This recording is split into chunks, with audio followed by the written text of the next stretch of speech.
Diyos, kami po ay lumalapit muli sa iyo sa umagang ito, sa iyong dambana dahil kami po yung mga tao, Lord God, na alam mo na sa bawat pagkakataon, meron po kaming pangangailangan sa iyo. Ikaw po ang Diyos na nagsabing, ikaw ang Jehovah Jireh. Ikaw ang nagpapakaloob ng lahat ng aming pangangailangan. Ikaw din po ang Diyos na nagsabing, ikaw ang Jehovah Shalom, ang aming kapayapaan.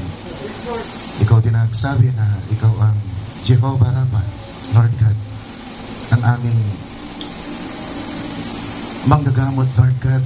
Ikaw ang Jehovah Shammah. Palagi mo kaming sinasamahan, Lord God. Ikaw ang aming banner, Lord God, ang aming tagumpay. Kaya saan po kami tutulog, Lord God, kundi sa iyo lamang.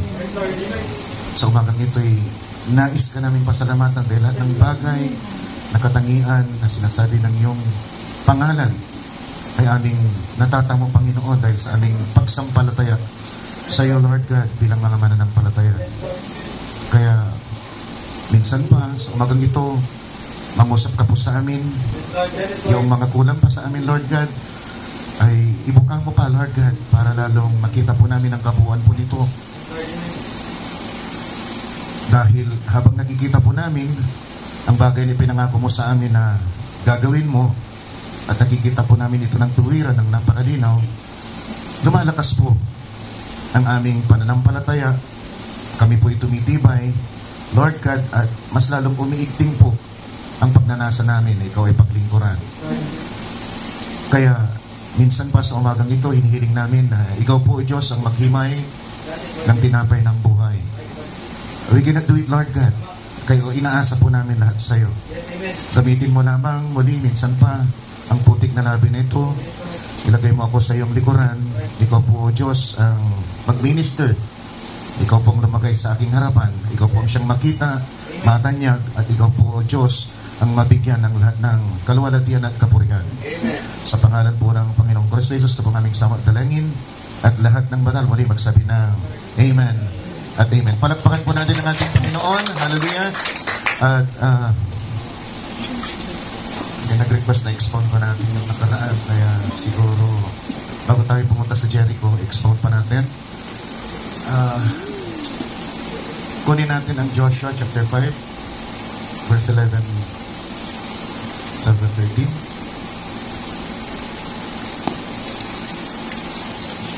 Praise the Lord. Siguro punta tayo ng 10. And the children of Israel encamped in Gilgal and kept about the Passover on the 14th day of the month at even in the place of Jericho. Verse 11, and they did eat of the old corn of the land on the morrow after the Passover, and leaven cakes and parched corn in the self-same day. And verse 12, and the manna ceased on the morrow after they have eaten of the corn of the land, and neither had the children of Israel manna anymore, but they did eat of the fruit of the land of Canaan that year. Father God, bless your word. Kami po yung umaasa na hihimayin mo ang tinapay ng buhay sa umagang ito sa paraan na madali po namin itong ma-absorb, Panginoon, at maging pakinabang sa aming mga kaluluwa. So send your Holy Spirit, Lord God, our teacher, to speak to us, Lord God, what we need to know. In Jesus Christ's wonderful name, we pray. Let all the saints say, Amen, Lord, and Amen. Palakpakan muli natin ang ating Panginoon. Hallelujah. At maaari na po tayong makaupo. Purihin ang Panginoon at maraming salamat. Nandito ang ating kapatid, ng Brother Jonas. Purihin ang Panginoon. We miss you, Brad. Hallelujah. At marami ka na-miss. Sayang. Hallelujah. May nag-request na i-expound pa natin ito, kaya i-expound pa natin ng konti, mga kapatid. Nung nakaraang linggo, mga kapatid, nasabi natin na the lamb, kasi yung ginamit natin na teksto ay Exodus chapter 12. The lamb will not only be killed, slain, but it will also be eaten. So hindi natatapos doon sa pagpatay dahil na kailangan yung dugo. Hindi natatapos doon na iipunin mo yung dugo sa isang palanggana, gagamit ka ng hisap at ipapahid mo yung dugo doon sa hamba ng pintuan sa labas ng bahay, mga kapatid, dahil yun ang utos ng Diyos. Sabi niya, ang maninira, sabi niya, ay dadaan sa gabing ito sa buong Ehipto, at pag nakita ko ang dugo, lalampasan ko kayo. Ano bang gagawin ng maninira? Supposedly, mga kapatid, ang gagawin ng maninira, lahat ng firstborn, man and animal, mga kapatid, ay mamamatay sa gabing yun. Yun ang purpose ng maninira. Pero sabi niya, sabi ng Panginoon, when I see the blood, I will pass over you. So, sino yung maninira? Ang Panginoon din. Amen. Nasusundan po natin. So, parang pag sinasaysay doon sa Biblia, para magkaiba yung maninira at ang ating Diyos. Pero sabi niya, when I see the blood, I will pass over you. Siya rin yung dumadaan. At siya rin yung tumitingin sa bawat pintuan kung mayroong dugo, mga kapatid. So, hindi doon natatapos. Dahil pagkatapos na mapatay, mapaslang yung kordero, ang utos ay kainin, yung kordero. So dito nakikita natin, mga kapatid, ito ay isa sa mga gusto kong silipin natin sa umagang ito as we expound more on the Passover, kasi gusto nating silipin dito, mga kapatid, yung basis ng communion. If we look on Matthew 26 verse 18, mga kapatid, makikita po natin yung ugnayan. Kasi yung araw na papaslangin o i-crucify ang ating Panginoon, meron siyang gustong gawin sa gabi iyon. At ito yung kanyang gagawin. And he said, go into the city of such a man and say to him, the master, capital M, referring to himself, mga kapatid, said, my time is at hand, and I will keep the Passover. Tandaan po natin yan. Ang purpose, mga kapatid, ng Last Supper is Passover. Come on. Right? Okay. At thy house with my disciples. So tandaan po natin palagi yan, Matthew 26 verse 18. So makikita natin ang dahilan, mga kapatid, ng Last Supper, mga kapatid, ay para i-celebrate, mga kapatid, ng Panginoon ang Passover. And that is the third Passover, mga kapatid, na nangyari sa buhay ng ating Panginoong Kristo Jesus since siya po ay nabautismuhan sa Jordan River.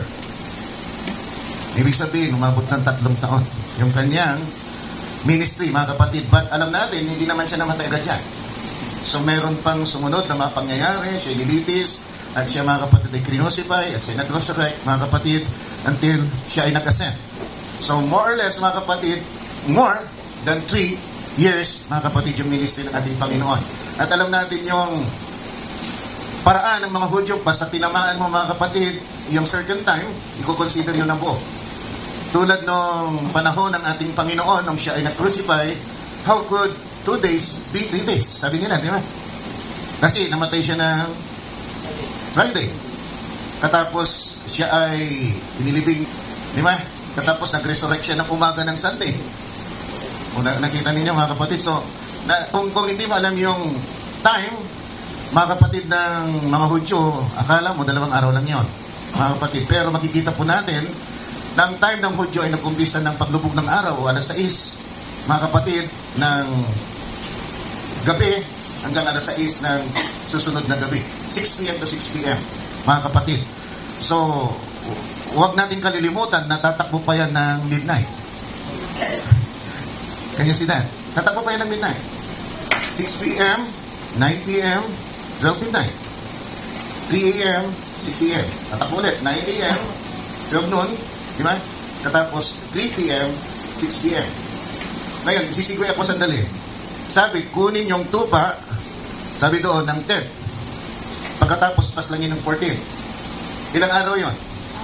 So 10, 11, 12, 13, 14, 4 na araw. And most scholar, mga kapatid, sabi nila 4 na araw yon. Di ba? Simple mathematics, di ba? 11, 12, 13, 14. Di 4, mga kapatid.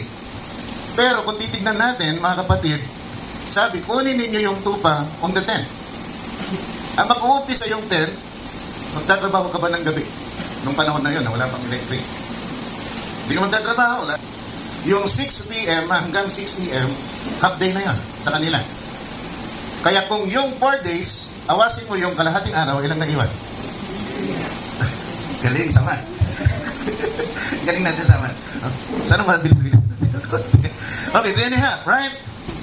Kasi, ano lang naman yun, napakasimple lang. Babawasin mo lang yung kalahating araw.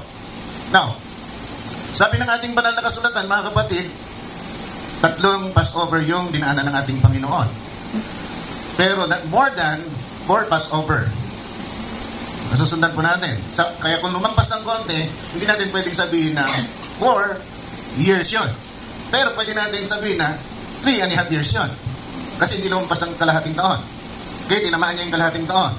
So, tatlot kalahating araw, yung literal na tupa, yung kordero ng Diyos, mga kapatid, na sinasabi dyan sa John chapter 1 verse 29, ay tatlot kalahating taon. What's the connection? The connection is Numbers 14:34. Tignan natin, Brother Joel. Yung Numbers 14:34, mga kapatid, ay ginagamit din natin yan to decipher yung 70 weeks of Daniel. Now, for every day, mga kapatid, doon sa 40 days, na sila ay nagtiktik doon sa Canaan, mga kapatid, ang equivalent ay 1 year. So, 1 day is equivalent to 1 year.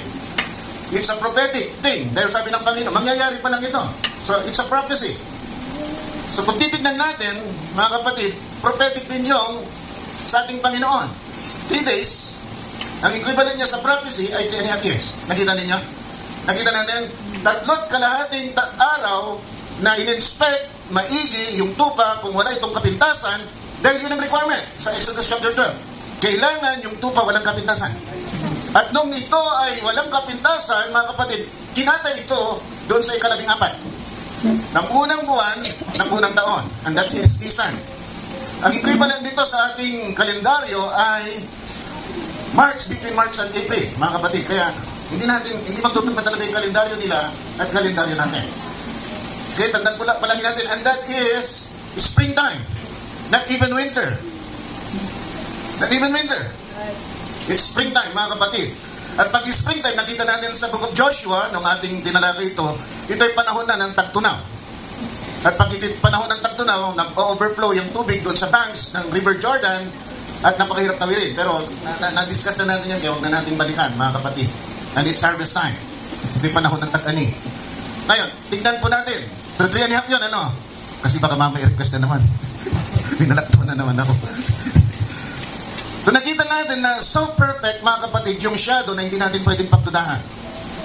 Nagsasabi lamang ng salita ng Diyos, mga kapatid, pag tinignan natin, ginamitan natin ng type and shadow, hindi tayo pwedeng magduda dahil ito'y nagaganap.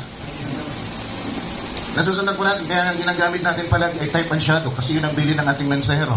If you will use type and shadow, you will not fail, sabi niya. Kasi ano nga bang ipapakita ng shadow? Yung tunay na anino na tunay na larawan. At sabi ng Hebrews chapter 10 verse 1, ang tunay na larawan, mga kapatid, ang shadow ay yung nagaganap sa Old Testament. At ang tunay na larawan ay yung nagaganap sa future. Tulad dito, meron tayong ginaganap sa Old Testament na hindi natin alam. Kaya nga tumitingin tayo doon sa Old Testament para alam natin ano yung ginaganap natin ngayon. Purihin ang Panginoon. So, matapos yung sigwe na yun, babalik tayo doon sa tupa na pinasla. So, hindi lamang, mga kapatid, papaslagin yung tupa, kundi ito ay kakainin, mga kapatid. At nung tinignan natin ang Matthew 26 verse 18, meron tong ignayan sa communion dahil yung Matthew 26 verse 18, yun ang ginagamit natin na text pag tayo nagko-communion. One of the texts, if not the text, being used, mga kapatid, when you celebrate the communion. Nakita ninyo? So sa kanila is Passover. Sa atin ay communion. Susundan po natin, mga kapatid. In the Old Testament, the Jews, wag kayo magkakamali na kayo Hudyo. Hindi po. Pag pinaghalo-halo ninyo yung group of people, mga kapatid, na pinapakitunguhan ng Diyos, pagdating doon sa 70 weeks of Daniel, malilito kayo.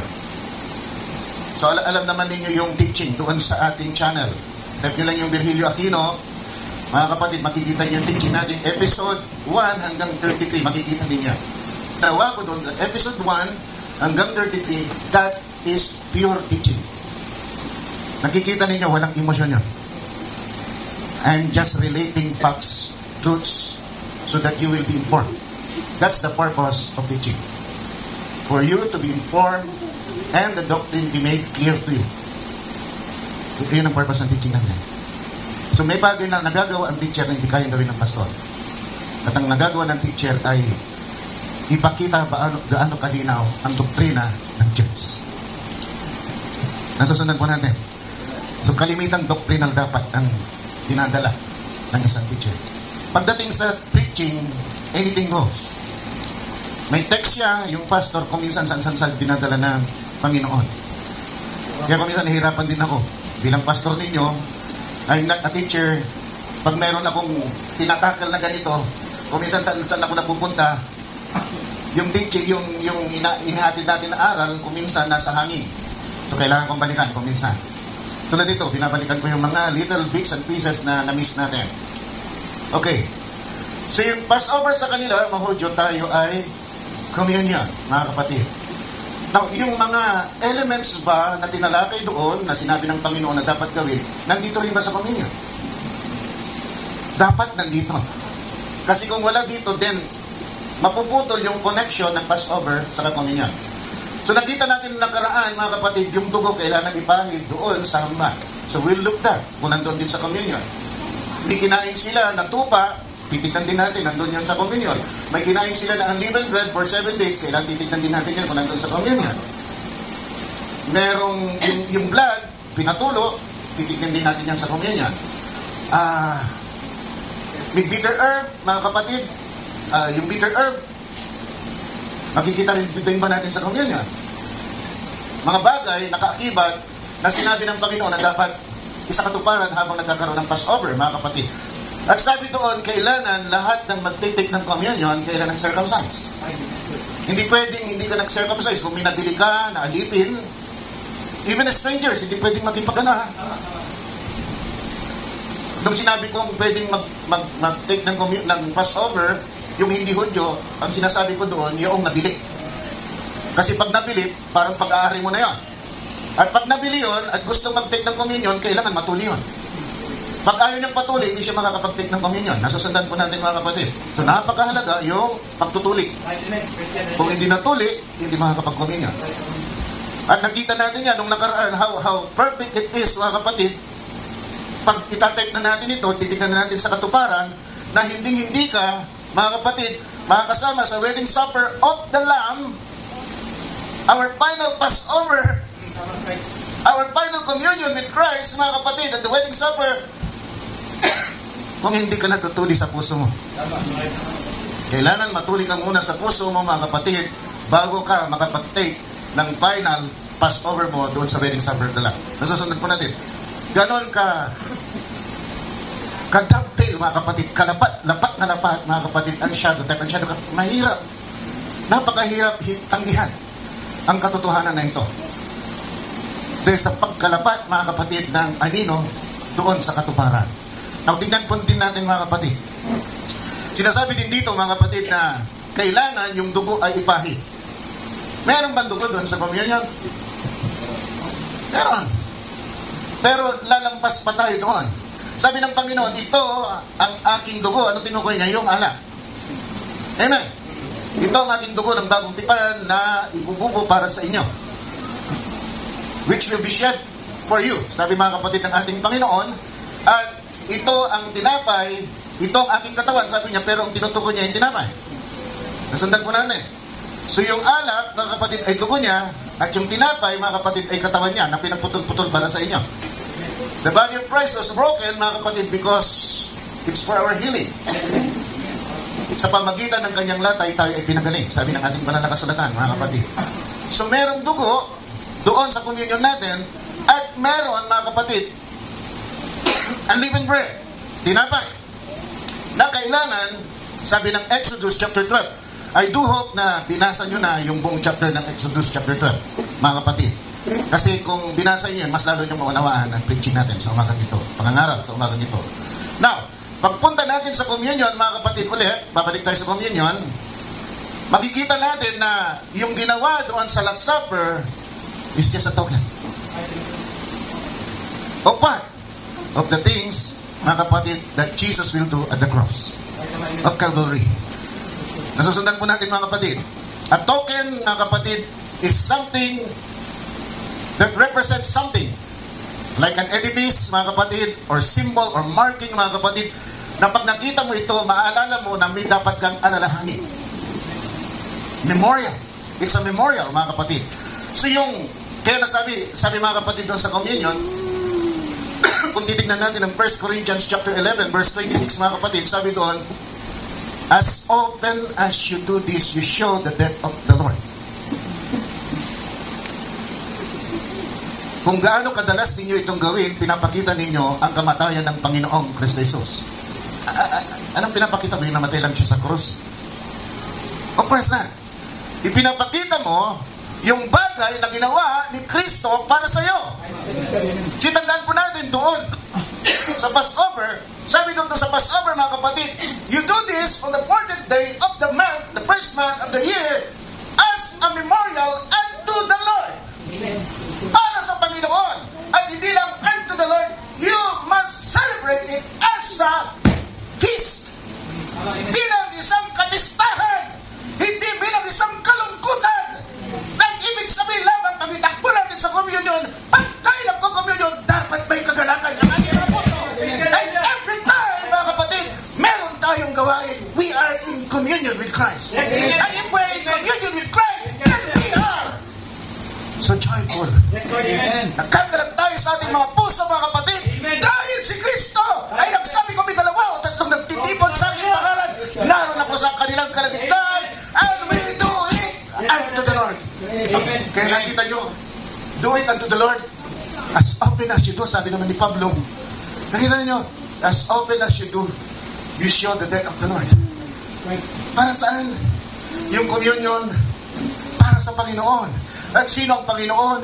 Siya ang Diyos na nagkatawang tao. Siya ang Diyos na nahayag sa laman. So para sa yung communion, para din sa Panginoon. Same thing. Para sa Panginoon yung Passover, para sa Panginoon yung communion. You do it for the Lord sa Passover, you do it for the Lord sa communion. You don't do it for the pastor. Hindi ka magkukommunion dahil sinabi ni pastor, hindi na ako nagdi-decide sa communion natin. Pinagkakasunduan pa natin kung kailan natin ginaganap. Sa kanila specific. Every 40th day of the year, first month of the year. So specific. But it is unto the Lord. Pagdating sa communion, hindi specific. Nakita niyo, as often. Hindi tayo binigyan ng prescriptive. Prescription, kung gaano kadalas. Binigyan tayo ng kalayaan na gawin ito, gaano kadalas mo gusto. Bakit? Sino ang hindi magmamalagi sa bagay na ginawa ni Kristo para sa Kanya? Come on! Kung malinaw sa'yo ang ginawa ni Kristo sa'yo, kung maaari araw-araw, nagko-communion ka, because every time you celebrate the communion, mga kapatid, si Kristo ang nasa sentro. Pinapakita mo sa buong madla na naniniwala ka sa bagay na ginawa ni Kristo para sa'yo. So paano ka hindi magmamalaki nun? Paano mo hindi pagmamalaki ang Panginoon? Di ba? Kung pwede lang kahit araw-araw. Kung titignan nga natin yung TLB, mga kapatid, ng 11:26 ng 1 Corinthians, sabi doon, daily, they break the bread, daily. Sa KJV kasi hindi nakalagay na daily. Chapter 2 ng Acts, 26, kung di ako nagkakamali. Yung mga na-convert, yung mga naniwala sa pangangaral ni Pedro, lampas pa yun ng 38, kasi 38 yung pangangaral ni Pedro, di ba? Pag sila ay nagtitipon, mga kapatid, they break the bread daily sa TLB, the Living Bible, nakalagay doon. Pero sa KJV, they break the bread lang nakalagay. Kaya hanggang mga Katoliko, mas tama nga sila eh. Araw-araw. Alam niyo ba, araw-araw meron silang mass? In the morning, meron sila. Punta ka sa simbahan, meron. At di pa lang, hindi nami-miss yung communion. They call it the Holy Eucharist, mga kapatid. Yan sa atin, communion. Pero pinatawag din nilang communion, mga kapatid. So, kung titignan natin, mas sila pa yung gusto-gusto ipakita. Kamatahin ng ating Panginoong Kristo Jesus. Pero misplaced, mga kapatid, yung kanilang kaisipan ng transubstantiation. Na yung tinapay, nagiging katawan mismo ni Kristo yun. Nasusundan po natin. Yan ang ibig ng transubstantiation. Yung katawan mismo, nagiging katawan mismo ni Kristo daw, at yung dugo, nagiging dugo mismo ni Kristo. It's not. Ang ginagawa lang natin pag communion ay memorial. Inaalala lang natin yung bagay na ginawa ni Kristo para sa atin. Amen. Pero kaya nasabi ng Biblia, hindi na. Pag ikaw ay gumawa, sinalangsang mo ang kalooban ng Diyos, muli mong pinapako si Kristo. Hindi mo na muling kailangan pag ipako si Kristo. Dahil pag ipinako mo ulit si Kristo, wala nang kapatawaran. na wala nang hain para sa'yo. Kaya nga bilang mga mananampalataya, ingat na ingat tayo. Ingat na ingat tayo na huwag masalangsang ang gawa ng Espiritu. Kasi pag nasalangsang natin ang gawa ng Espiritu, sabi ni Brother Branham, pag pinagpipreach, ingat kayo. Kahit hindi yan taga-end time. Ingat kayo kasi once na nasalangsang ninyo yan, you mock the preacher, you mock the Holy Ghost. And if you mock the Holy Ghost, there's the forgiveness for you. Kaya mag-ingat kayo, sabi ni Brother Branham, kahit yan hindi mananampalataya, hindi yan taga-end time na preacher, ingat kayo. Di ba? Kaya sabi ni Brother Branham, ingat kayo. Kasi hindi nyo alam kung kailan kumikilos ang Espiritu Santo, sabi niya, doon sa preacher. Eh kung yung time na yun, yung sinasabi ng preacher galing sa Espiritu Santo. Once you met the Holy Spirit, there's no forgiveness. In this world and in the world to come. Nakakatakot. Kaya nung nalaman ko yung sinabi ni Brother Branham, ingat-ingat ako. Lalo na pag taga-end time, nag-preach, pinapakinggan ko maigi. Hindi niya ako nakita inantok sa gawain. Oh, joint fellowship natin. Nakita niyo ba ko inantok? Hindi. Ang upo ko, pag tayo na sa gawain ng joint fellowship, matuwid ang upo ko, hindi ko sinasandal ang likod ko. So, puan. Para makita ninyo na hindi ako inantok. Para makita ninyo, nakikinig ako maigi sa pastor na nag-preach. Binibigyan ko ng importansya. Yung kanyang salita, na kahit minsan, mga kapatid, iba sa ating doktrina yung kanyang nababanggit. Bakit? Mahirap na. Mga masalangsang ko siya. Pag nasalangsang ko siya, mga kapatid, doon sa aking isipan, maaaring hindi alam ng kapatiran kung ano tumatakbo sa isipan mo at puso mo. Pero alam ng Diyos yan. Kaya hatulan ka pa rin ng Diyos. Kahit hindi lumalabas sa bibig mo at sa isip mo. Now, nasaan na tayo? Balik na. Paano yung dugo, Pastor? Well, kung token yun, titignan natin yung dugo. Yung dugo, mga kapatid, napansin niyo, pinakita ko yung God, 9 tales sa inyo nung nakaraan.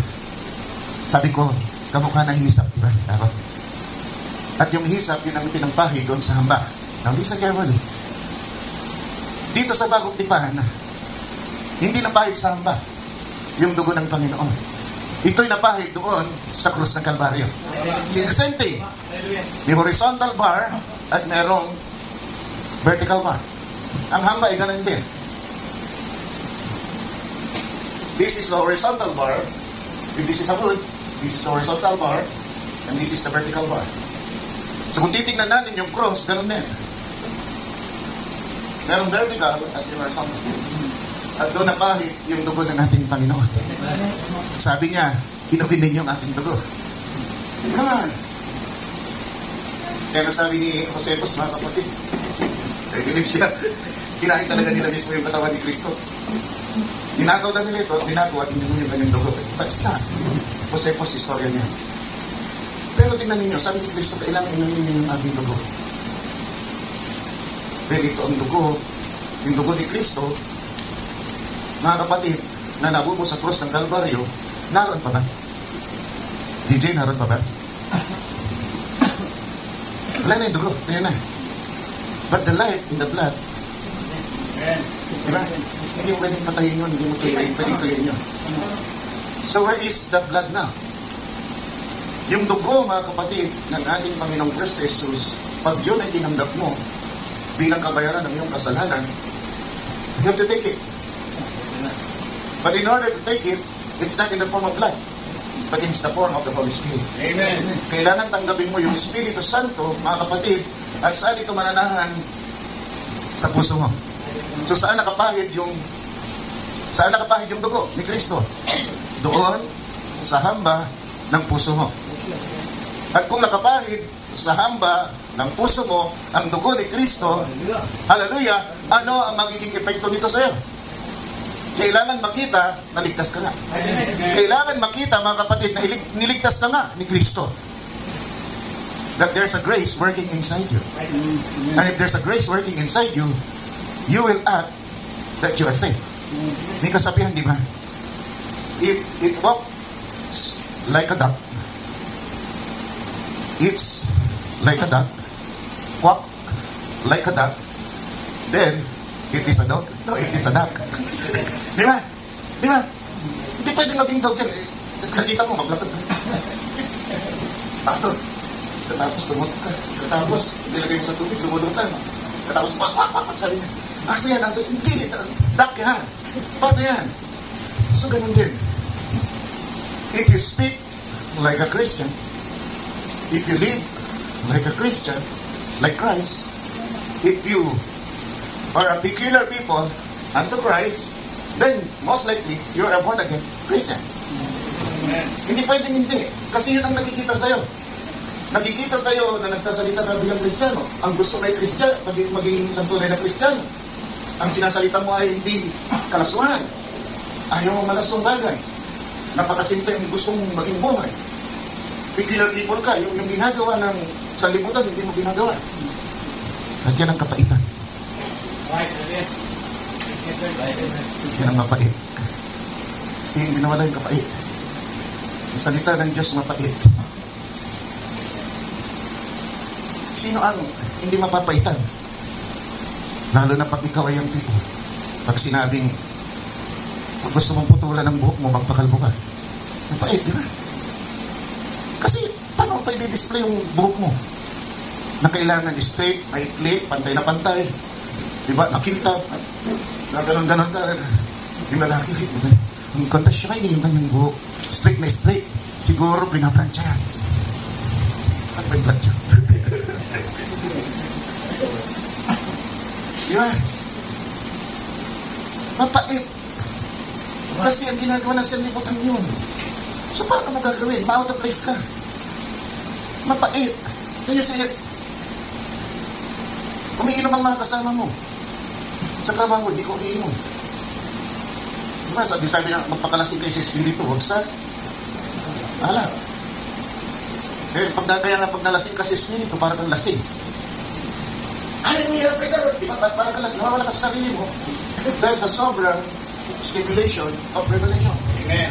Na-stimulate mo siya doon. Yung revelation, yung lumadating sa'yo, nakamahayagan, hindi mo makontain kaya yung kilos mo para kang nawawala sa sarili. Nakakapatid.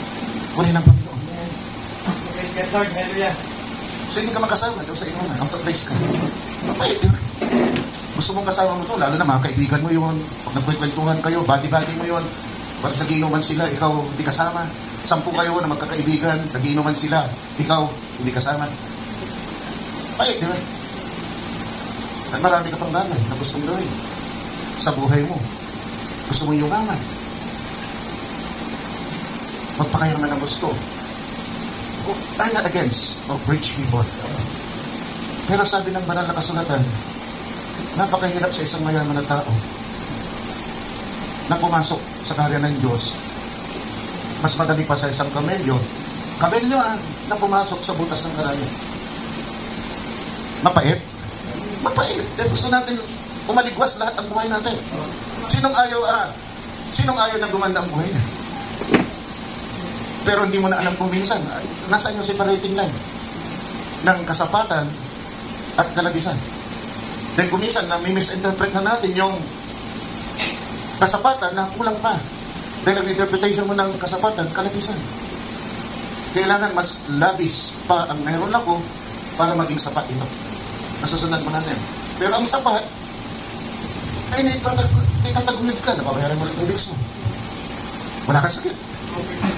Diba? Nakakapag-aral ang mga bata. Yung wala ka ng sakit, sabi ko nga, bonus na yun. Wala ka sakit. Kasi pag bigla ka nagkasakit, ng matindi, at malaking babayaran mo, upos ang pera mo. Mamamulubi ka.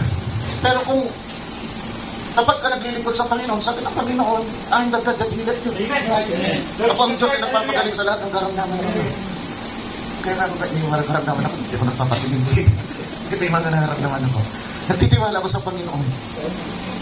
Dahil pag nalaman ko, baka bigla nga magkasakit ako. Totoo po yun. Naranasan kong nawala ng kolera. Twice, yung isa nandun si Tiny, mabutan nandun si Tiny. Narinig niya kung malabog ako. Paglabas niya, sabi narinig ko, mabuti narinig ko yung tinig niya. Nagising ako. Nandun na pala ako sa floor. Wala na akong malay.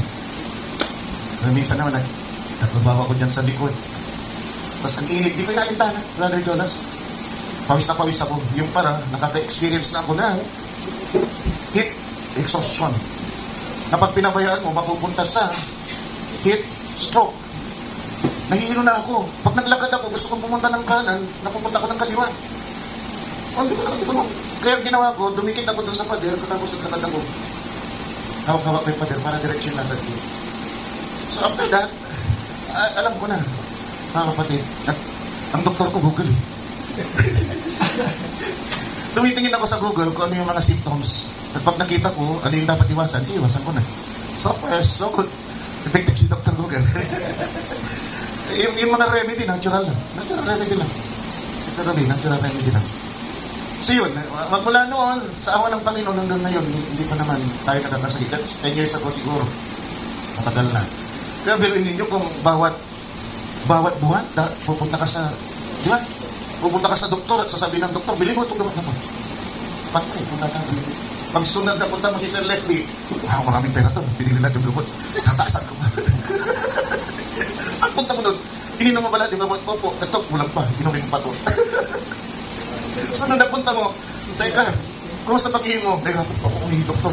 Siguro may tama ka na sa kidney. Paano? Sobrang binibigay sa yung gamot. May mula doon sa kidney. At pag pinignan yung kidney mo, kahit wala naman diferensya, kailangan mo pa-dialysis. 3,500 twice a week. Pinakamura, 7,000 a week. Nabubuhay pa ba tayo na? Sabi mo siguro, Panginoon, tukunin mo na ako. Wala akong panggastos. Nahiya naman ako pumunta doon sa PCSO. Bakit ako pupunta doon? Sabi niya, nakatira ka sa Ciudad Real, bakit ka sa PCSO ka? Yeah. Saan tayo kukuha? Wala. Hindi ko, sabi na lang natin, Panginoon, kunin mo na lang ako. Kawawa naman ang pamilya ko. Malaking bagay na yun. Pero, kung nakikita mo yung mga kapitbahay, uy, kailangan kotse.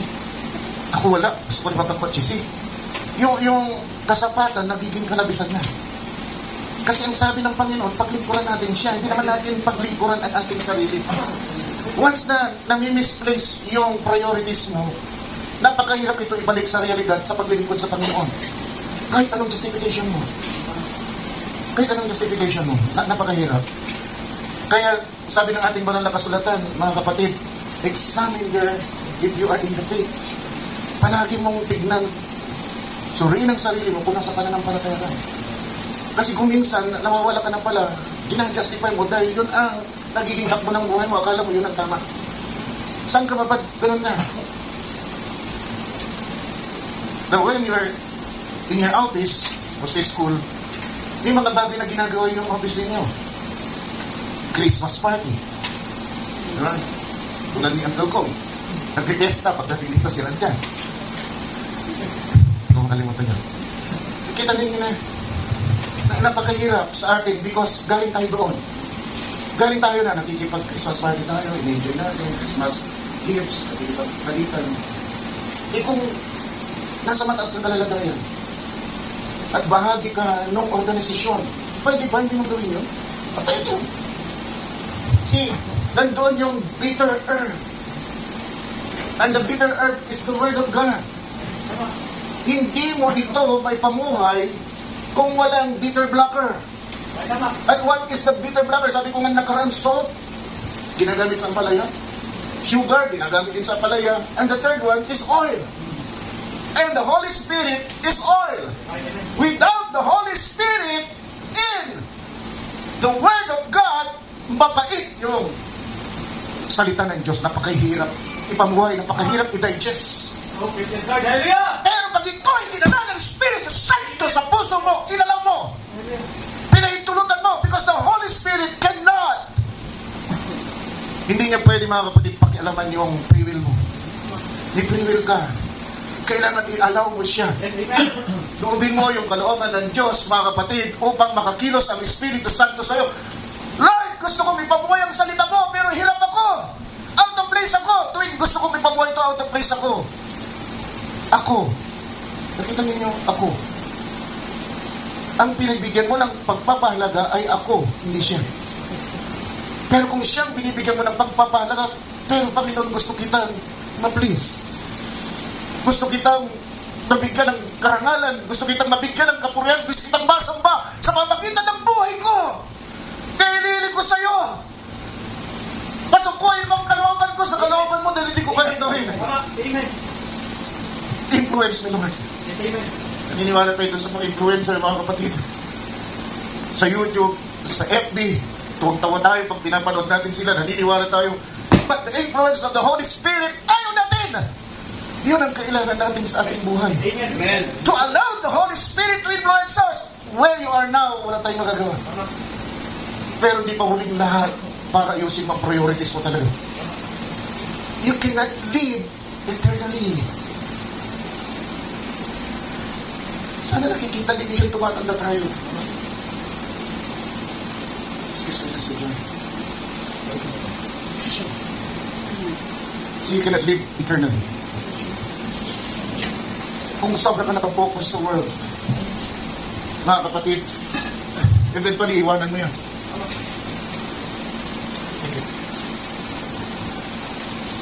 Eventually iwanan mo yan, mga kapatid. Pero ngayon, kung minsan hindi natin naisip na iwanan natin yan, kaya dyan tayo nakapokus masyado. Meron pa akong gusto mangyari sa buhay ko, marami pa akong gusto mangyari sa buhay ko, gusto ko pa umaligwas ang buhay namin. Gusto ko pang umangat ng kalalagay ng buhay namin. Gusto ko pang maabot ng ganito. No problem. Huwag mo lang iwanan si Kristo. Sa lahat ng bagay na yan, siya dapat ang priorities mo. Amen. Siya dapat ang priority mo.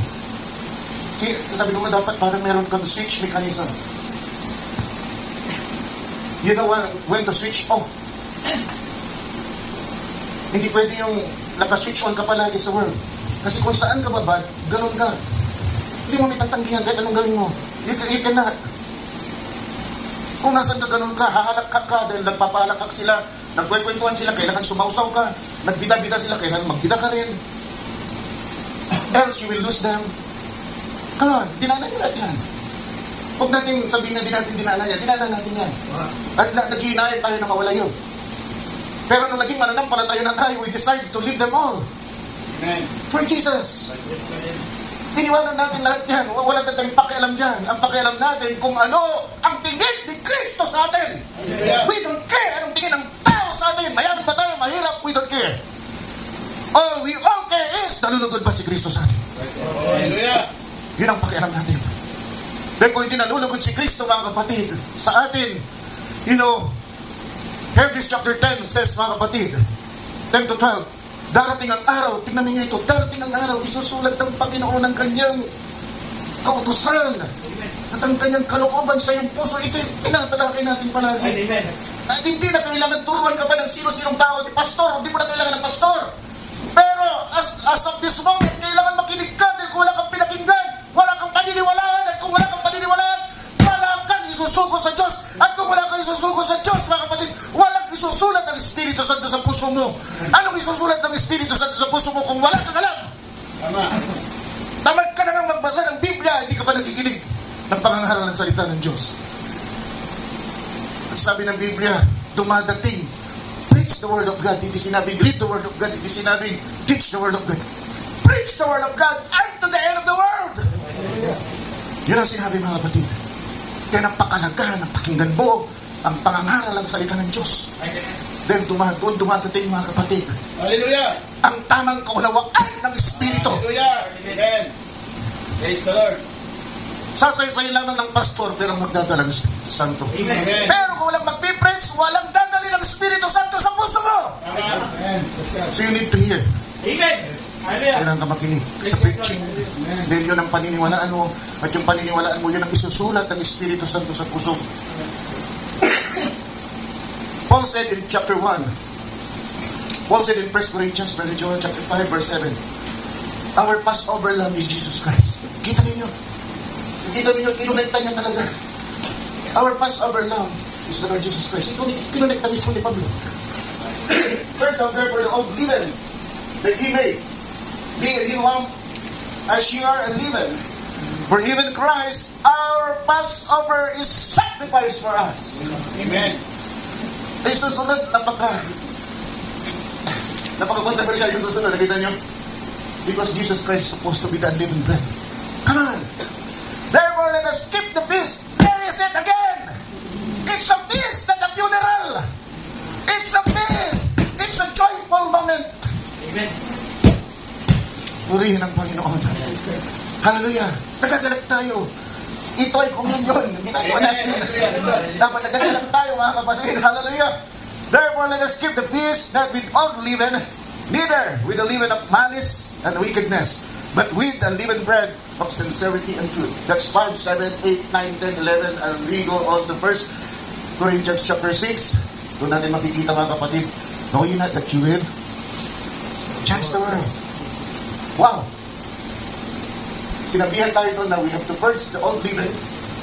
At alam natin yung leaven na yun mga kapatid, yung hypocrisy mga kapatid at doktrina na mga Pariseo na hinahalo nila sa salita ng Diyos, sabi ni Kristo. So ganun din ngayon, pinapagaan ang salita ng Diyos mga kapatid. Pwede yan, sabi mga kapatid. Bakit? Dahil takot sila na mawalan sila ng mga mananampalataya. At pag nawalan sila ng mga mananampalataya, walang tithes, walang offering. Pero ang church na ito, di tayo natatakot. Pinipreach natin ang katotohanan dahil yun ang buhay natin. Mawalan man tayo, ang Diyos di tayo pababayaan. Sabi ng Panginoon, huwag niyong busalan ang baka pag ito'y nag-aararo. Bakit? Pag binusalan mo, manghihina o baka mamatay, wala ka ng pang-aararo. At yung pang-aararo na yun, yung kinabubuhay mo. So lahat tayo, mga kapatid, sabi ko na nakaraan, ay workers sa body of Christ. Depende yan kung anong worker. Pero we work in the vineyard of Christ. Right? Amen. Not as a worker of the word, but as a worker of the Lord Jesus Christ. They're servants of Christ. Amen. That's why we work. Mga kapatid, in the vineyard of Christ. At pag tayo nagtatrabaho, mga kapatid, sa ubasan ng ni Kristo, hindi pwedeng busalan tayo ni Kristo. Ang tikapit, yung ating employer, ang Diyos. Amen. Kung ang employer natin ang Diyos, lahat ng bagay ay kaya na i-provide sa atin. Amen. Hindi tayo magkukulang kung tutusin, kung dapat tayo na naglilingkod sa ating Panginoon. Ingatan tayo, I will not leave you nor forsake you. If Christ is in you, mga kapatid, who will be against you? Kahit sakit, kahit pangangailangan, tatalsik yan. Pag si Kristo yung nasa yan. Kailangan mo na magpalakas o pagkatatag. Dahil yung mga pangangailangan, sabi ko nga na nakaraan, yun ang nagpapahina sa atin. Totoo yan. Pero kung di tayo bibitaw sa Panginoon, may darating na saklolo. Dahil ang Diyos ang ating saklolo. Amen. Tandaan pa natin yan. Siya ang ating panagian na saklolo, mga kapatid. Gagamit ang Diyos ng tao, hindi pa hindi siya gagamit. Kung hindi siya mismo gagawa ng milagro sa buhay mo, gagamit siya ng mga tao upang tulungan ka. Purihin ang Panginoon, mga kapatid. Napakaganda kasi nito dahil ang hirap ihiwalay yung kaganapan doon sa shadow. At pag ganito yung nangyayari, napakahirap na hindi paniwalaan. Tayo ito. Tayong gumaganap. Now, as I've said, nagkaroon ng change of diet. Tingnan na lang ninyo kasi yung mga bits and pieces lang ang tinatalagay ko dito. So, kung minsan talagang lumalaktaw ako. Kasi ito yung mga hindi ko nabigyan ng game masyado. When there was a change, mga kapatid, of diet, meron silang kinakain, mga kapatid, doon sa Egypto. Pero nung lumabas sila, nagpaulan ng mana ang Diyos. Yung kinakain nila sa Egypto, hindi na iyon. Kundi, meron na silang kinakain ngayon, yung mana. Pagdating nila sa Gilgal, ang Gilgal is a part of the promised land. Nakatuntun na yung paa nila doon sa isang bahagi ng promised land. Pero hindi pa ito yung kabuuan ng promised land. Natalagay ko na ito pero nire-review ko lang kayo para makita po ninyo yung kabuuan. Pagtuntun nila doon, it's not the promised land but it's part of the promised land na sinabi natin ayon sa banal na kasulatan na yun yung earnest. At ano yung earnest? Sabi ng banal na kasulatan sa chapter 1 verse 13 ng Ephesians, it's the, mga kapatid, Holy Ghost. Ang Holy Ghost, verse 1 and 13 and 14.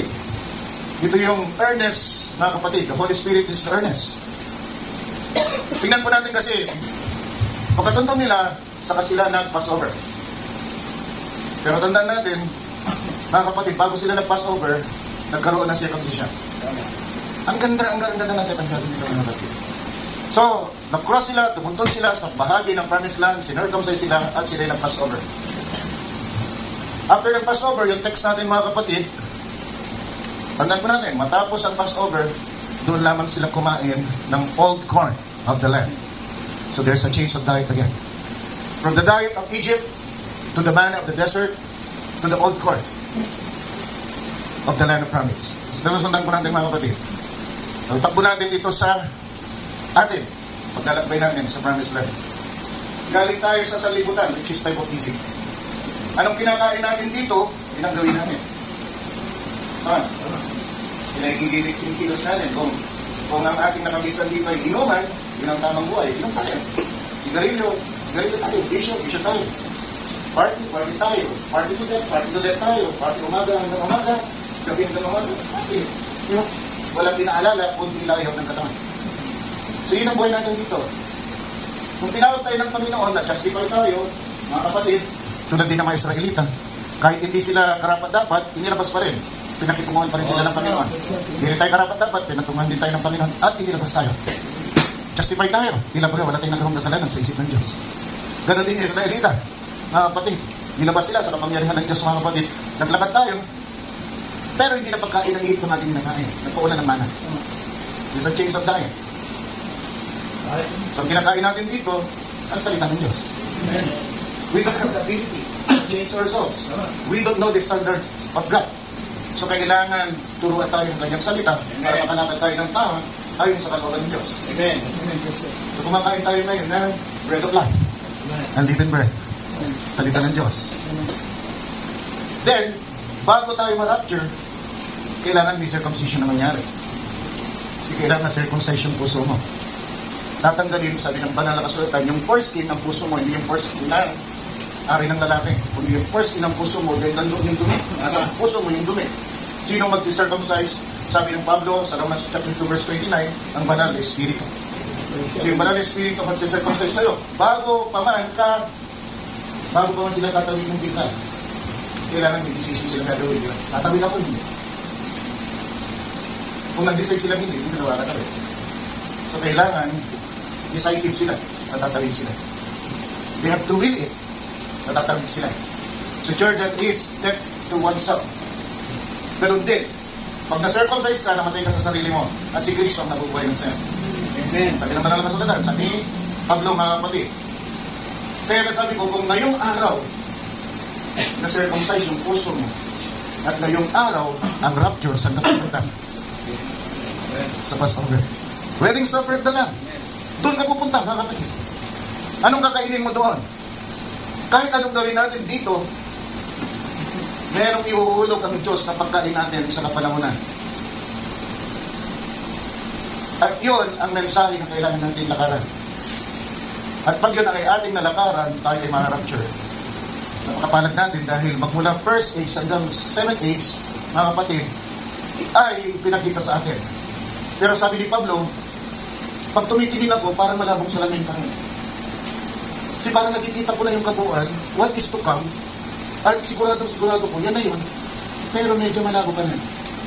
In other words, may kailangan pa rin ng paglilinaw. Baka ma-in place na yung pananampalataya mo. Pagdating mo sa wedding supper, sabi ko nga nung nakaraan, hindi litsyon ang kakainin natin doon. Ang kakainin natin doon ay salita ng Diyos. Ihahayag, ibubunyag ni Kristo lahat ng salita dahil siya ang salita. In the beginning was the Word, and the Word was with God, and the Word was God, and the Word became flesh. Si Kristo ang salita ng Diyos. So ihahayag niya lahat ng mga bagay na medyo malabo pa. Kaya sabi ko, kung ikaw ay mananampalataya ngayon at di mo unawaan lahat, pero nakikita mo, si Brother Ter, naniniwala. Si Brother Joel, naniniwala. Si Brother Jonas, naniniwala. Brother Russell, naniniwala. Pero hindi mo unawaan, ba't sila naniniwala? Kung malito, bakit sila naniniwala? Si Pastor naniniwala. Ba't paulit-ulit din ang sinasabi? Sinuri niya ng maigil para nampalataya mo. At mayroon nagdala ng mensahe na ito. At ang kanyang litrato ay nandun pa sa United States Library of Congress. Hanggang ngayon, 1965 pa yun, nung kinuha yung picture na yun. Much earlier, 65. Napublish sa Life Magazine, katapos yung picture na nandoon na mayroong nakapatong na kamay na parang kilo. So dinala ito kay George Lacy, tinignan yung picture, examine ni George Lacy dahil siya ay taga-FBI at in charge sa question documents, tinignan niya all possible kung ito ay peke at gumawa siya ng kasulatan na hindi ito peke. At yung litrato na yun, dinala doon sa Library of Congress, kung ito ay peke, ba't nandoon hanggang ngayon? Check ninyo, United States Library of Congress. William Branham, huwag yung ilalagay yung Marion, kasi pag nilagay yung Marion, hindi lalabas. Ilalagay nila William Branham, picture with halo. So lalabas yung mga kapatid at makikita nyo, nandun na yung picture niya. So binigyan tayo ng ebidensya sa ating pananampalataya. Nasa ano yan? Library of Congress na. Ayan. Library, United States Congress. Nandiyan pa yung picture na yan. Kung yan ay peke, dapat wala na yan. Black and white na lang. Yan sa atin, ilagyan na ng kulay. Kasi during that time, wala pa naman masyadong color picture. So paniwalaan natin. Kasi pagdating doon, kung meron ka pa bang katanungan dito, ihahayag, ibubunyag lahat ng Diyos doon sa wedding supper. Nasusundan ko natin. That's the Passover Gilgal. That's not yet the change of diet in Gilgal. The change of diet in Gilgal is after the Passover, they ate the old corn of the land. And from that time, after they ate the old corn of the land, the manna ceased. Nakita ninyo kung gaano ka-perfect, huminto yung manna dahil nag-iba na sila ng diet nila. Hihinto na rin, mga kapatid tayo, nakakain ng salita ng Diyos, dahil si Kristo na kakainin natin doon. Siya yung tree of life. Bearing 12 fruits. At yung 12 fruits, mga kapatid, covers the 4 seasons and hindi lang juice season yung kakainin natin. Pero, fruit of all season. Meron pang summer, may pang winter, may para, di ba, kung titignan lang natin sa literal, nakalagay yan. Pero ang sinasabi lang doon, kung all season, lahat, kompleto, yung tree of life. Kasi ito yung tree of life doon sa Genesis chapter 3. Sabi doon, pag nakauna, naiunat niya, Adan at Eva, kanilang kamay, doon sa punong kahoy ng buhay, ay magkakaroon sila ng buhay na langanan. Nasundan ko na yan. They have life eternal before eating the forbidden food. Pero nawala yung eternal life na yun nung kumain sila ng forbidden food, mga kapatid. Pero yan ay i-restore back doon sa eternity. Pagdating mo doon sa eternity, mga kapatid, kakain ka ng buwan. Nasundan po natin, mga kapatid. Yun yung malinaw na change of diet na account. Para makita nyo lang. Kasi kung minsan nalalaktawan ko, baka iniisip ninyo yung change of diet, yung doon na sa wedding supper, hindi po yun. Mga kapatid, sobrang bilis ko minsan takbo ng isip ko, hindi ko na mahabol yung sinasabi ko. So, ito yung malinaw, mga kapatid na lahat. Meron pa bang, bago natin isara ito, no? Meron pa ba kayong katanungan? Okay, sabi ni Sister Yed, meron ka katanungan ba? Ayaw, yun na lang. Walang tangat mali. Kasi baka may na-miss pa ako, mga kapatid. Meron pa. Sabi doon, mga kapatid, look at this. Pag kumain kayo, hawak niyo ang tungkod ninyo. Pag kumain kayo, dapat nakasapatos kayo. Okay? Pag kumain kayo, dapat nakadaw kayo. So, yung kanilang, pag kumain kayo ng mabilis. With haste, sabi ko, mga kapatid. Haste. So, dito, dito po natin, mga kapatid, ang isang muling bagay. Doon nakikita natin ito sa isang anggulo na ito, isang rapture. Okay? Kasi yung Passover sa Gilgal, kung titingnan natin ang Numbers chapter 9, verse 1 to 5, sabi doon, pag nag-Passover kayo, gawin nyo lahat yung bagay na sinabi kong gawin ninyo pag nag-Passover kayo. Kaya sabi ko nakaraan sa ipapahid yung dugo, doon sa tent. Pero meron dito punto. May cross at vertical at horizontal yung third, para may payo mo ito. So, may papahid. Kung sa akin lang, kung may papahid, mga kapatid. Para makasunod naman sa tuloy kami ng Panginoon.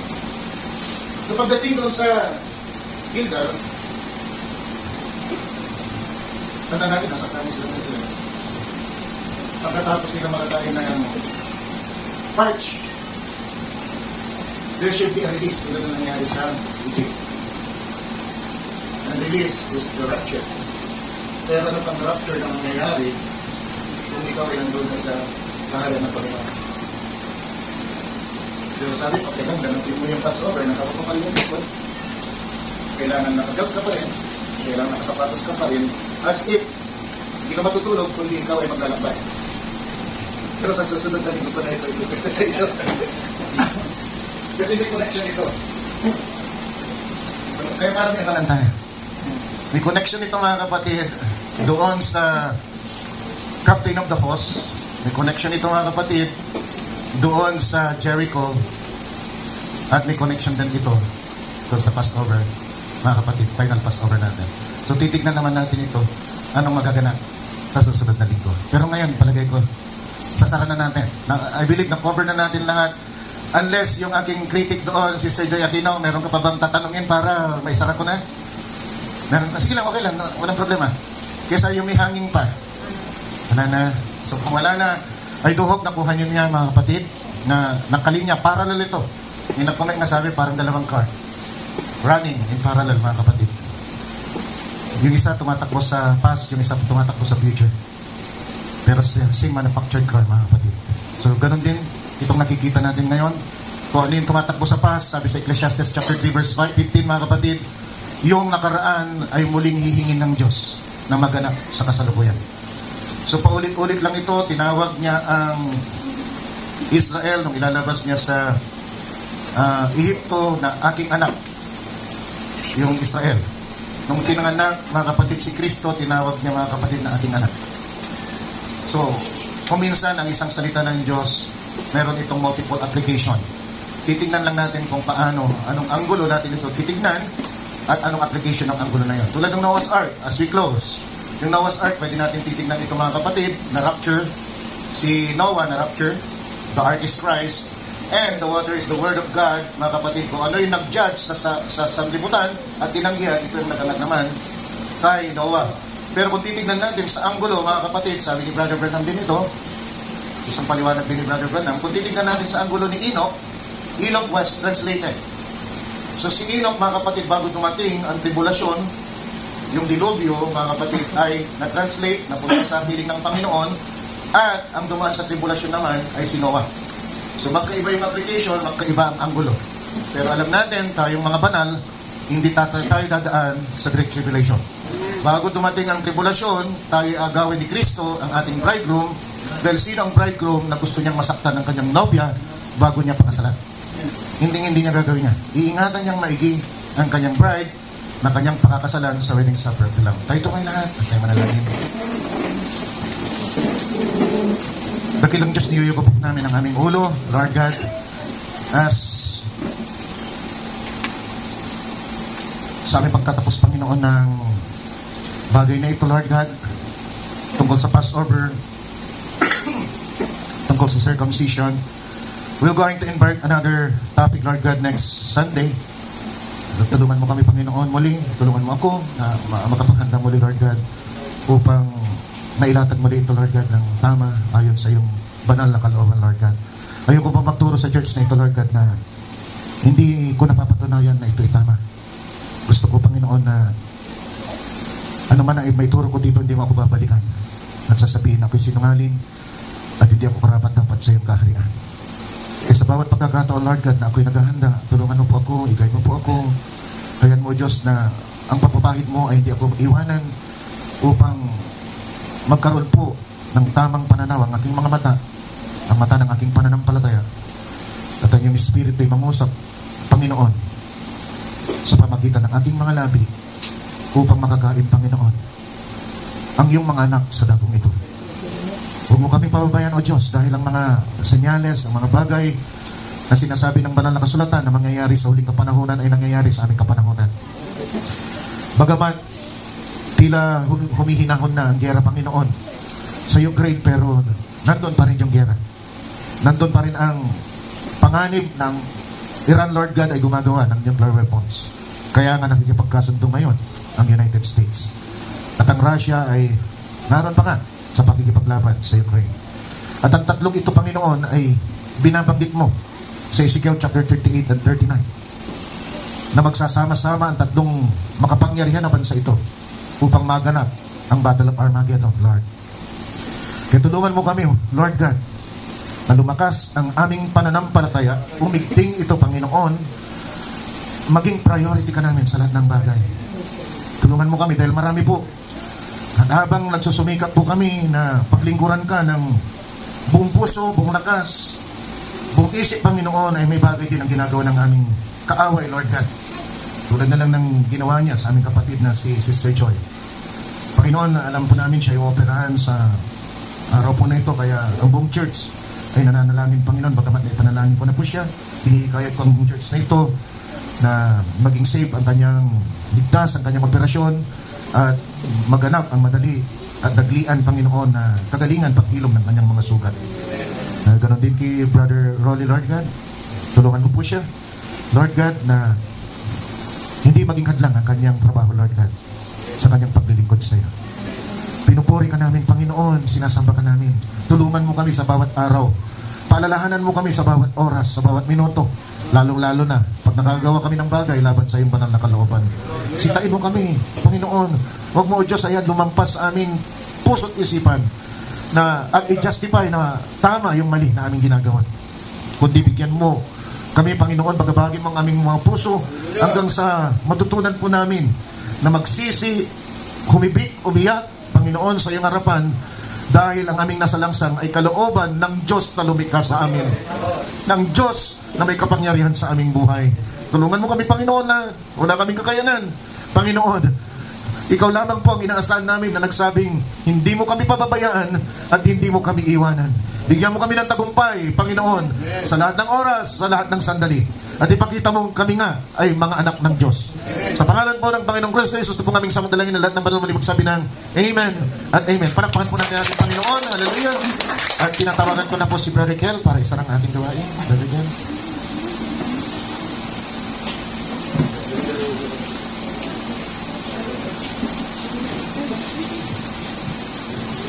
Pagpapalain po kayo ng Panginoon ng Pastor. Bago tayo tumawag ng manalangin, tayo po imawit ng pinanggalan. I will not offer it.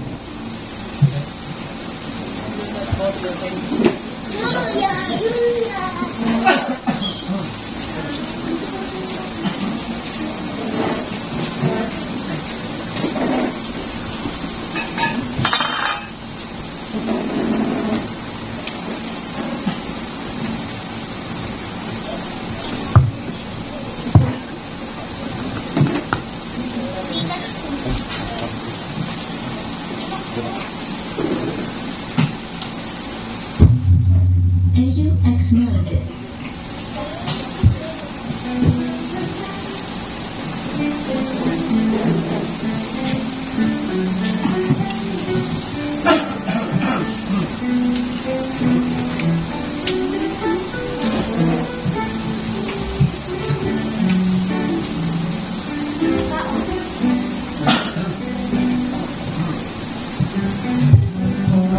Before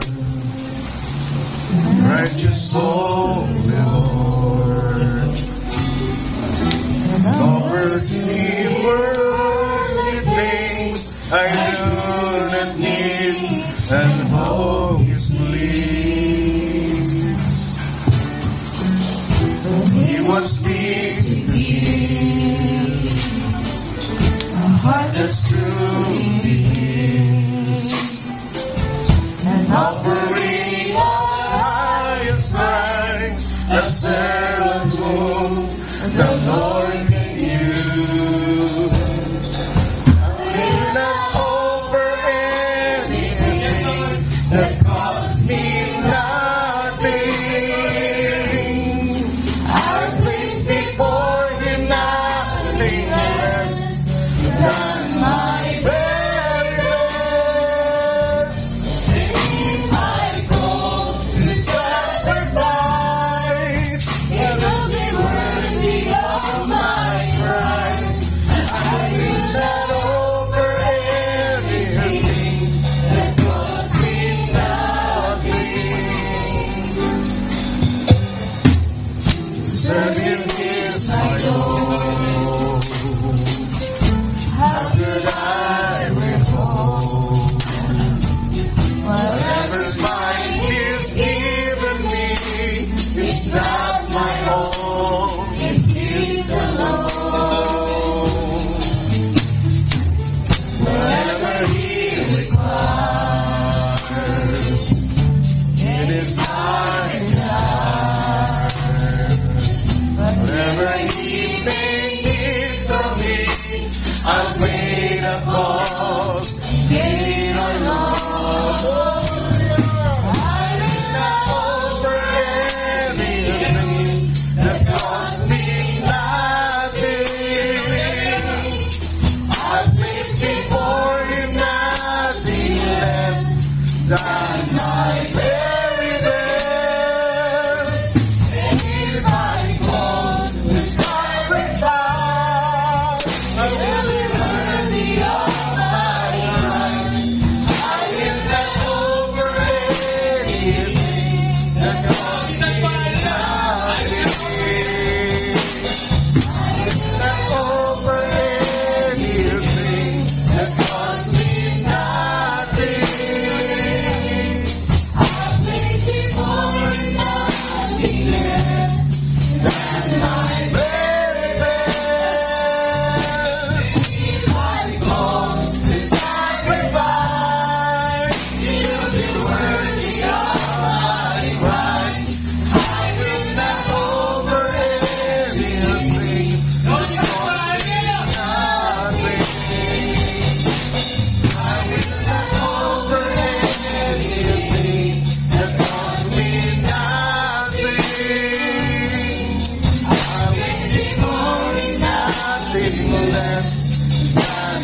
po at manalangin. Dakilang Diyos, muli po nagpapasalamat kami, Panginoon, sa oras na ito, Panginoon. At meron pa kaming kalakasan upang ikaw ay patuloy namin mapaglingkuran. Salamat sa hininga ng buhay, Panginoon. Salamat sa pagising namin sa umaga.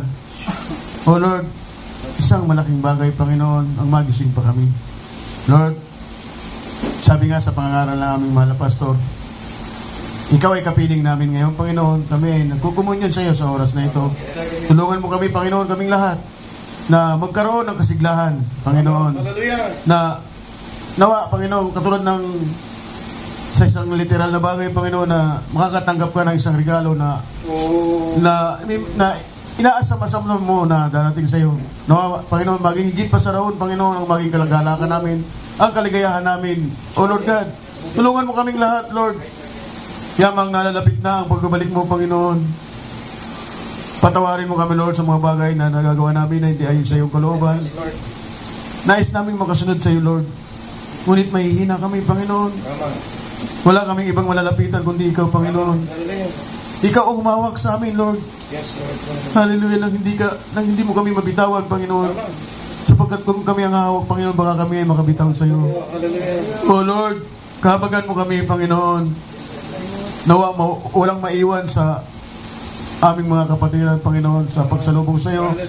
Nawa lahat kami ay makasalubong sa iyo, Panginoon. Lord, dalangin din namin, Panginoon, na patuloy mong bigyan ng kalusugan ng aming mahal na pastor, ang kanyang kalakasan, ang Panginoon, ang kapahayagan na patuloy mong binibigay sa kanya upang mapakain kami, Panginoon. Ang kanyang pagpapagal, Panginoon, nawa ay makita mo ito, Lord, na nagpapagal siya, Panginoon, para sa paglilingkod niya sa iyo, Panginoon. Para patuloy kanyang mapaglingkuran. Nawa, Panginoon, makita namin lahat ng bagay na yon. At ingatan mo rin, Panginoon, ang kanyang sambayan. 10 ng aming mga kapatiran. Ingatan mo ang aming mga sambayan. Nawa, lahat ng mahal namin sa buhay ay makita ng tuwiran, Panginoon. Yes, Lord. Na ikaw ang aming Diyos na pinaglilingkuran. Na ikaw ang aming Diyos na hindi nagbabago. Noon, ngayon, at magpakailanman. Kung ano ang nagawa mo noon, Panginoon, magagawa mo rin ngayon. Lord, nawa, Panginoon, sa pagsamantala namin pag-iwahiwalay, gabayan mo kami, Panginoon. At ingatan mo kami kung paano mo kami iningatan sa aming pagpunta rito, Panginoon. Ganun mo rin kami ingatan sa aming pagsamantalang pag-uwi. Salamat din, Panginoon, sa mga ginamit mo sa araw na ito, Panginoon. Ang aming music ministry, Panginoon, ang aming MC, ang aming song leader, ang aming teacher, Panginoon, na patuloy na nagpapagal. Yes, Lord. Nawa, Panginoon, sa kanyang ibinahagi sa amin, nawa may natutunan kaming lahat.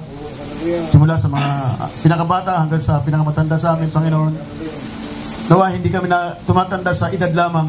Nawa ay tumanda kami sa aming spiritual na kalalagayan. At nawa, Panginoon, katulad nga, Panginoon, ng sinabi sa akin ng aking mahal na pastor, hinihiling ko lahat sa aking mga kapatiran na kapag nagumpisa na ang gawain, kausapin mo sila, Panginoon, na dapat walang tumatayo at walang naglalakad. Kahit matatanda, Panginoon, isa pa rin nagpapasaway. Lord, kausapin mo ang kanilang mga puso na nawa, igalang nila ang gawain. Muli, Lord, ipapasalamat kami muli. Napasayo po ang walang hanggang papuri sa bukod tangi at magapangyarihang pangalan namin, Panginoon Christ Jesus. Ito po ang aming samo at dalangin. Amen. Amen. Praise the Lord. God bless you, brother. Sa mga kapatid, awitin natin